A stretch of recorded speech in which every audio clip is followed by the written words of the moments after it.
नंदी गांव के बड़े नदी के किनारे हल्की ठंडी हवा चल रही थी। रघुदास अपनी पुरानी नाव पर जाल ठीक कर रहा था। सूरज निकल चुका था, लेकिन उसके जीवन में उजाला अभी भी कहीं नहीं था। ओ रघु, फिर आ गया अपनी उसी पुरानी नाव को घसीटते हुए। लोगों की नावें सोने जैसी चमकती हैं, और तेरी ये नाव, मेरा ख्याल है इससे तो लकड़ी बेचने वाले भी मना कर देंगे। कितनी बार कहें छोड़ दे ये काम, तेरे बस का नहीं। अरे भाई मोहन, तूने सच कहा।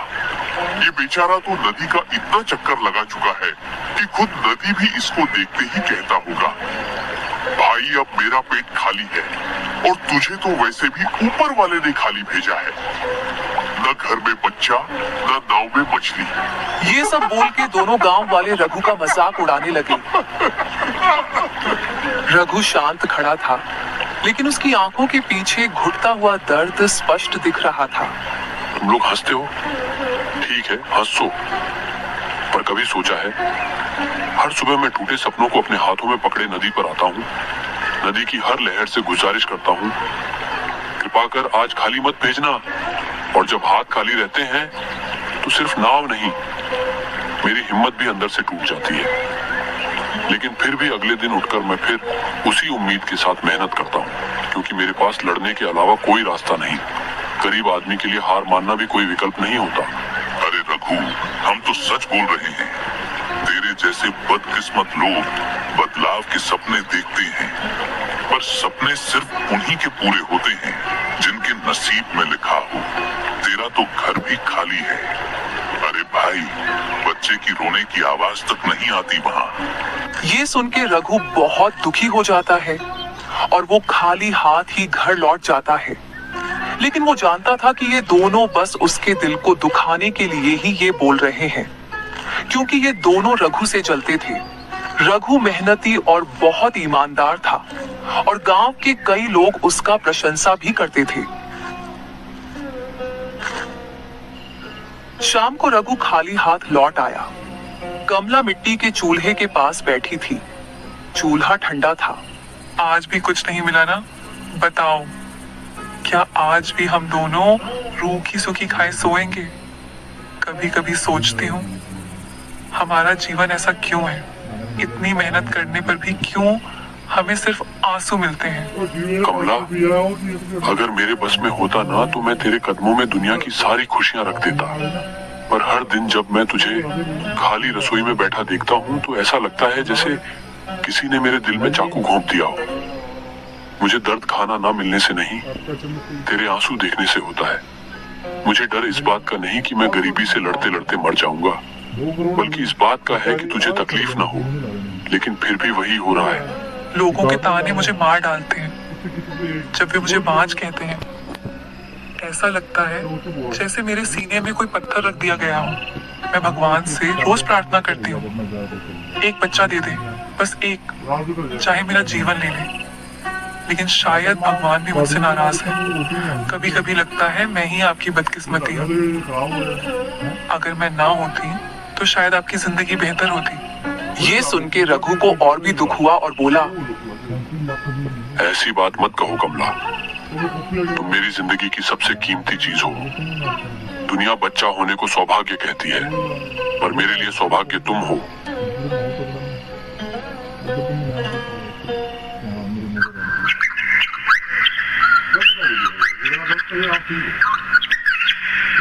अगली सुबह रघु फिर नदी के किनारे गया। जाल फेंकते ही लहरें ऊंची हो गई। जाल किसी चीज में उलझा और उसका जाल फट गया।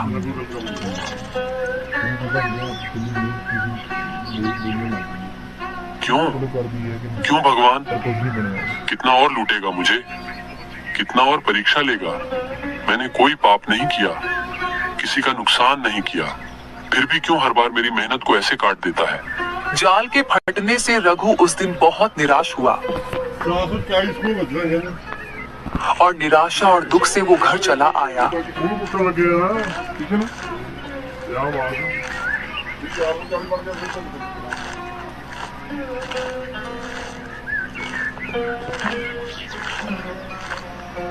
घर आया तो उसकी पत्नी उसको दुखी देख के पूछती है, ये जी आज फिर क्या हुआ जो इतनी जल्दी घर आ गए? नहीं कमला, पूछो मत। अब ये सब सहा नहीं जाता। मुझे तो ये समझ नहीं आता कि भगवान मेरे साथ करना क्या चाहते हैं। इतना दुख क्या कम था जो अब ये जाल भी फट गई। ये सुन के कमला भी निराश हो गई। नहीं जी, आप निराश मत होइए, मुझे पता है हमें इस साल भी हर तरफ से बुरी किस्मत का ही सामना करना पड़ रहा है। फिर भी कोई नहीं, हम साथ कुछ न कुछ कर लेंगे। श्रम से इसलिए हम दोनों मिलके इस जाल की सिलाई का काम करते हैं। रघु कमला की बात सुन के अपने मन को शांत करता है और दोनों मिलके फटे हुए जाल को सिलने के काम में लग जाते हैं।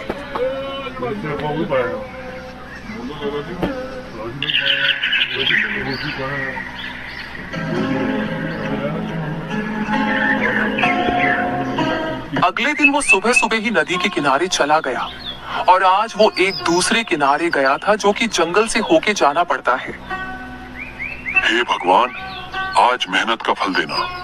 आज मुझे जैसे भी करके कुछ मछलियां ले जानी ही होगी, नहीं तो मेरे खाने के लाले पड़ जाएंगे। बहुत दिन से सही से पैसे नहीं मिले। रघु भगवान को याद करके अपना जाल पानी में फेंकता है और कुछ समय बाद जब वो जाल पानी से निकालता है तो वो देखता है कि काफी सारी मछलियां उसकी जाल में थी और ये देख के वो बहुत खुश हो गया। बहुत बहुत धन्यवाद भगवान, आज आपने सुन ली मेरी। शायद आज बाजार जाके अच्छा मुनाफा कमा पाऊंगा। रघु फिर से लगातार पानी में जाल फेंकने लगा और देखते ही देखते उसे काफी मछली मिल गई थी। और कुछ समय बाद रघु सारे मछलियों को बाजार ले जाता है।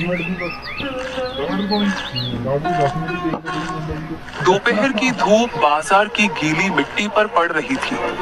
लोग आवाजें लगाकर सामान बेच रहे थे और रघु भी वहां बैठे हुए ग्राहकों को पुकार लगाता है। आइए आइए, ताजी नदी की मछली है, आज सुबह ही पकड़ के लाया हूँ। किसी को जरूरत हो तो आकर ले जाइए। भीड़ में खड़े कुछ लोग उसकी बात सुनने लगे और उसके पास मछली खरीदने आ गए। तभी पीछे से ठहाका गूंजता है।